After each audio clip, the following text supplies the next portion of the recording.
morning students, how are you? Today's topic is ways and means of consumer protection. आज का हमारा topic है बेटा कंज्यूमर प्रोटेक्शन के क्या क्या वेज हैं, क्या क्या मीन्स हैं। वेज और मीन्स का मतलब होता है बेटा तरीके क्या हैं कंज्यूमर को प्रोटेक्शन देने के। इसमें पहले वे का नाम है self regulation by business. Self regulation by business का मतलब है बिजनेस खुद ही कंज्यूमर को प्रोटेक्शन देना चाहता है। Every firm insist to have a strong consumer base. हर एक फर्म का बेटा कंज्यूमर का बेस खुद का स्ट्रॉन्ग होता है, which means more and more people should buy their product। हर एक बिजनेस की फर्म चाहती है कि कंज्यूमर उसके प्रोडक्ट को ज़्यादा से ज़्यादा खरीदे। This is possible only when the consumer are fully satisfied with the products of the firm. ये तभी बेटा पॉसिबल हो पाएगा, ये तभी पॉसिबल हो पाएगा जब सारे के सारे कंज्यूमर उस फर्म के प्रोडक्ट से पूरी तरह से सेटिस्फाई होंगे। तो बेटा जब फर्म के सारे कंज्यूमर उस फर्म के प्रोडक्ट से सेटिस्फाई होंगे तो कंज्यूमर उसके प्रोडक्ट को खरीदेंगे। इसके लिए बेटा बिजनेस ने अपनी ओर से पूरी कोशिश करनी है कि वो प्रोडक्ट बढ़िया क्वालिटी का बनाए और कंज्यूमर को सेटिस्फाई करे। बेटा इसके लिए एक कंज्यूमर ग्रीवियंसेस सेल भी यहाँ पर एस्टेब्लिश किए गए हैं ताकि कंज्यूमर को हैंडल किया जा सके। कंज्यूमर को हैंडल करने के लिए कंज्यूमर के ग्रीवियंसेस सेल भी यहाँ पर एस्टेब्लिश किए गए हैं जो टाइमली कंज्यूमर को और उनकी प्रॉब्लम को सुनते हैं और कंज्यूमर को प्रोटेक्शन देते हैं। In this way business regulate itself. इसका मतलब बिजनेस खुद को रेगुलेट करता है and act to protect consumer interest और कंज्यूमर के हितों की रक्षा करता है। इसका मतलब पहले पॉइंट में बिजनेस खुद को रेगुलेट करेगा, बिजनेस ऐसा प्रोडक्ट बनाएगा जो इतना बढ़िया क्वालिटी का हो कि कंज्यूमर को वो अच्छे से सेटिस्फाई करे। और यहाँ पर बेटा बिजनेस के द्वारा या फर्म के द्वारा कंज्यूमर सेल भी बनाए जाते हैं जो टाइमली कंज्यूमर को सेटिस्फाई करते हैं। सेकंड है business association. Business association prepare a code of conduct for businessman. बेटा ये बिजनेस एसोसिएशन बिजनेसमैन के लिए कोड ऑफ कंडक्ट बनाती हैं। कोड ऑफ कंडक्ट का मतलब मैं बहुत बार बता चुकी हूँ, रूल्स और रेगुलेशंस को कहा जाता है। रूल्स रेगुलेशन बिजनेसमैन के लिए बनाए जाते हैं। It is laid down in the code of conduct as to how businessman are expected to behave with the customer. बेटा कोड ऑफ कंडक्ट में ये बताया जाता है कि बिजनेसमैन ने कस्टमर के साथ कैसा बिहेवियर रखना है। अब यहाँ पर एक एग्जांपल भी है, federation of Indian chamber of commerce and FICCI जिसे हम कहते हैं and the confederation of Indian industry CII। इसका मतलब दो इंस्टीट्यूशन, कौन कौन से?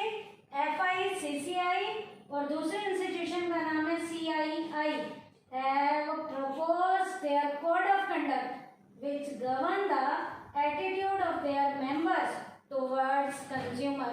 इसका मतलब ये दो एसोसिएशन बिजनेसमैन के लिए कोड ऑफ कंडक्ट बनाती हैं ताकि बिजनेसमैन इस कोड ऑफ कंडक्ट को ध्यान में रखते हुए कस्टमर के साथ अपना बिहेवियर बढ़िया रख सकें। तो बेटा कंज्यूमर को प्रोटेक्शन देने में सेकंड तरीके में कौन सा आएगा? Business association. और यहाँ पर दो एसोसिएशन है, कौन कौन सी? FICCI और दूसरी एसोसिएशन का नाम है CII। कंज्यूमर अवेयरनेस, कंज्यूमर को भी टाइमली अवेयर किया जाता है। As an important means of consumer protection, consumer should protect himself. इसका मतलब है कंज्यूमर खुद अपने आप को प्रोटेक्शन दे, कंज्यूमर को खुद भी अवेयर होना है। यदि कंज्यूमर खुद अवेयर होगा तो वो अपना खुद बचाव कर सकेगा। He should be alert in the matter of his rights. इसका मतलब कंज्यूमर को अपने सारे राइट्स के बारे में अच्छे से पता होना चाहिए। अब यहाँ पर कंज्यूमर को जो सारे राइट हैं वो पता होंगे। N alert consumer alone can demand his rights from the seller. बेटा यदि कंज्यूमर को अपने राइट्स के बारे में पता है तो वो अपने राइट्स की डिमांड सेलर से कर सकता है। Thus consumer himself must know his rights। इसका मतलब यहाँ पर कंज्यूमर को अपने राइट्स के बारे में पता होना चाहिए। And raise a voice against unfair और रिस्ट्रिक्टिव ट्रेड प्रैक्टिसेस। और बेटा कोई सेलर अनफेयर वाली या रिस्ट्रिक्टिव कोई ट्रेड प्रैक्टिसेस कर रहा है तो कंज्यूमर ने खुद आवाज उठानी है और अपने आप को प्रोटेक्शन देनी है। तो ये थर्ड पॉइंट कंज्यूमर अवेयरनेस का था कि कंज्यूमर को खुद अवेयर होना है। अवेयर होने के लिए कंज्यूमर को अपने राइट्स के बारे में पता होना चाहिए और जो भी सेलर अनफेयर वाली या रिस्ट्रिक्टिव वाली कोई भी ट्रेड प्रैक्टिसेस कर रहा है उसके खिलाफ आवाज उठानी है और खुद अपने आप को प्रोटेक्शन देनी है। उसके बाद फोर्थ पॉइंट है कंज्यूमर ऑर्गेनाइजेशन। बेटा कंज्यूमर की ऑर्गेनाइजेशन भी कंज्यूमर को प्रोटेक्शन देने में रोल प्ले कर रही है। Consumer organisation play an important role in providing protection to the consumer. Consumer को प्रोटेक्शन देने में कंज्यूमर ऑर्गेनाइजेशन प्रॉपर तरीके से रोल प्ले कर रही हैं। When a single consumer fails to get his rights he seeks help from consumer organisation.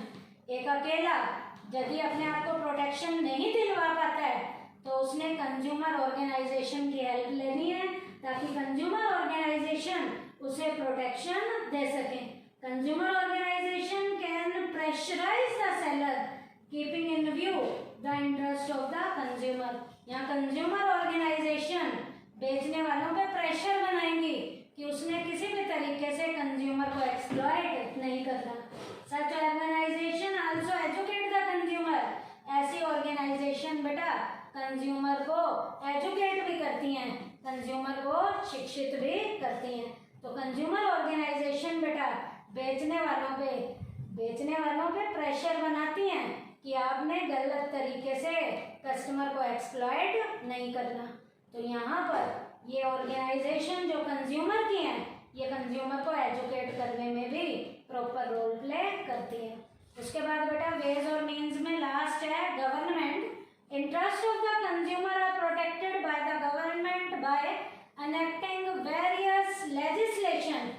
बेटा customer को प्रोटेक्शन देने में हमारी सरकार ने बहुत से नियम बनाए हैं, लेजिस्लेशन पास किए हैं, पार्लियामेंट में बहुत से एक्ट पास किए हैं। Consumer protection act 1986 is an important legislation by the government। बेटा इन एक्ट में कंज्यूमर प्रोटेक्शन का एक्ट 1986 कंज्यूमर को प्रोटेक्शन देने में प्रॉपर रोल प्ले कर रहा है to provide protection to the affected consumer. जो कंज्यूमर ठगे जाते हैं कंज्यूमर प्रोटेक्शन एक्ट 1986 उनको जो है प्रोटेक्शन देने में प्रॉपर रोल प्ले करता है। Under the provision of the act consumer protection council have been set up by the central and state government। बेटा मैंने पीछे आपको यहाँ बताया भी था कि स्टेट लेवल पे और सेंट्रल लेवल पे कंज्यूमर प्रोटेक्शन की एक काउंसिल भी बनाई जाती है। उस काउंसिल में ऑफिशियल और नॉन ऑफिशियल मेंबर कंज्यूमर को प्रोटेक्शन देने में रोल प्ले करते हैं। उसके बाद बेटा on the recommendation of the amendment of the consumer protection act 2000 these councils are able to constituted at district level by the state government. अब बेटा यहाँ पर इस एक्ट में अमेंडमेंट किए गए, 1986 के एक्ट में अमेंडमेंट किए गए, सुधार किए गए और 2000 का एक्ट यहाँ पर बनाया गया है। Under the act there is a provision of 3 tier judiciary machinery to redress the grievances of the consumer in a simple, speedy and inexpensive way. अब बेटा ये जो एक्ट बनाया गया है 2000 वाला, जो कंज्यूमर को प्रोटेक्शन दे रहा है, 3 लेवल पे दे रहा है। डिस्ट्रिक्ट लेवल पे डिस्ट्रिक्ट फॉर्म है, स्टेट लेवल पे स्टेट कमीशन है और नेशनल लेवल पे नेशनल कमीशन है। तो ये बेटा गवर्नमेंट का रोल था। क्या रोल था? गवर्नमेंट ने कंज्यूमर को प्रोटेक्शन देने के लिए कंज्यूमर प्रोटेक्शन एक्ट 1986 बनाया गया। इस एक्ट में अमेंडमेंट किए गए थे, सुधार किए गए, तो उसकी जगह 2000 का एक्ट आया। 2000 के एक्ट के अकॉर्डिंग हमारा जो डिस्ट्रिक्ट और स्टेट लेवल के ऊपर जो सुधार किए गए हैं, उसमें बेटा 3 टायर जुडिशरी मशीनरी यहाँ पर रोल प्ले कर रही है। डिस्ट्रिक्ट लेवल पे डिस्ट्रिक्ट फॉर्म है, स्टेट लेवल पे स्टेट कमीशन है, नेशनल लेवल पे नेशनल कमीशन है। तो ये गवर्नमेंट का रोल था। तो आज के टॉपिक में हमने क्या किया बेटा? कंज्यूमर को प्रोटेक्शन के वेज और मीन्स किए हैं। इसमें हमारे बेटा 5 वेज थे। पहला था सेल्फ रेगुलेशन बाय बिजनेस, दूसरा बिजनेस एसोसिएशन, तीसरा कंज्यूमर अवेयरनेस, चौथा कंज्यूमर ऑर्गेनाइजेशन और 5वां गवर्नमेंट। थैंक यू बेटा।